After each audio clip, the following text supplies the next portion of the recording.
สบายดียามเช้าพี่น้องสบายดียามเช้าบริเวณสวนเบญบรรยากาศยามเช้าเ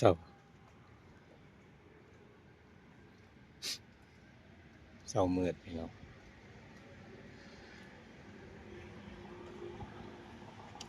เอาบรรยากาศมาฝาก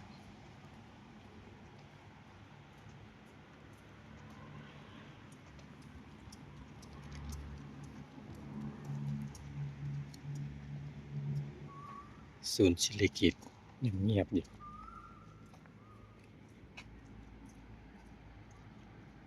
บรรยากาศยามเช้าหลังฝนตกพี่น้อง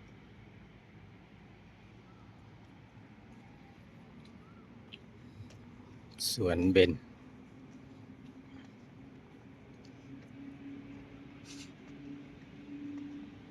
หลังฝนหยุดยามมื้อเช้าผู้คนยัง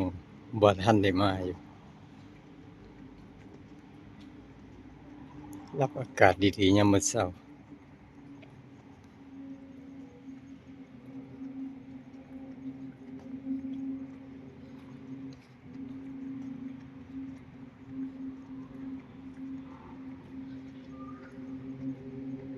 กลางบึงเพิ่นเตรียมงานพี่น้อง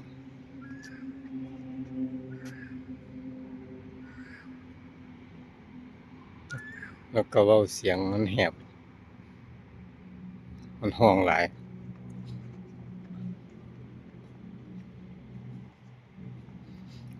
ขอขอบคุณที่เขามาเบิ่งมาชมคลิปขอขอบคุณที่เขามากดติดตาม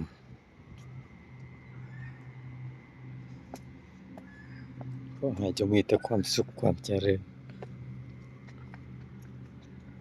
บรรยากาศยามเช้ามืด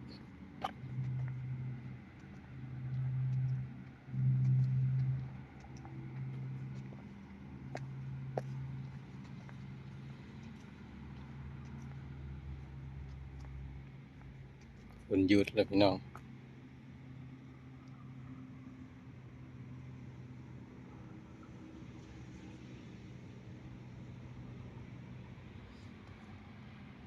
ฝนหยุดอากาศดี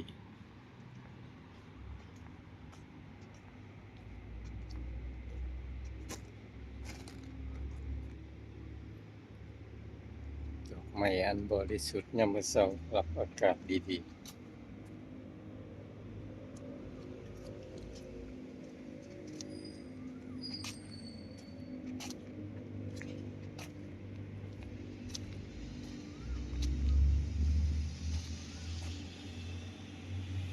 กลางบึงเพิ่นเตรียมงานพี่น้องบ่ฮู้ว่างานหยัง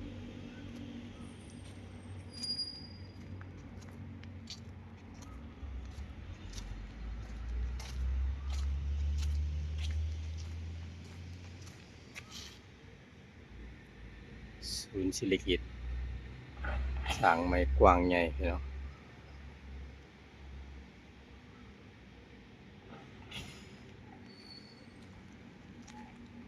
อยู่นี่ใช้ Wi-Fi ฟรีเด้อพี่น้อง Wi-Fi ศูนย์ศิริกิติ์เล่นได้เลย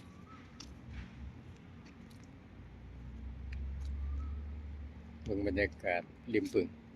ตอนเช้า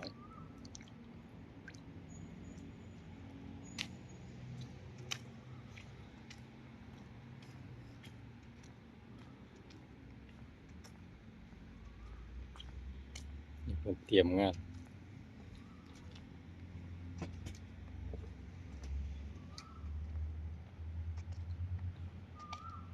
การยามมื้อเช้า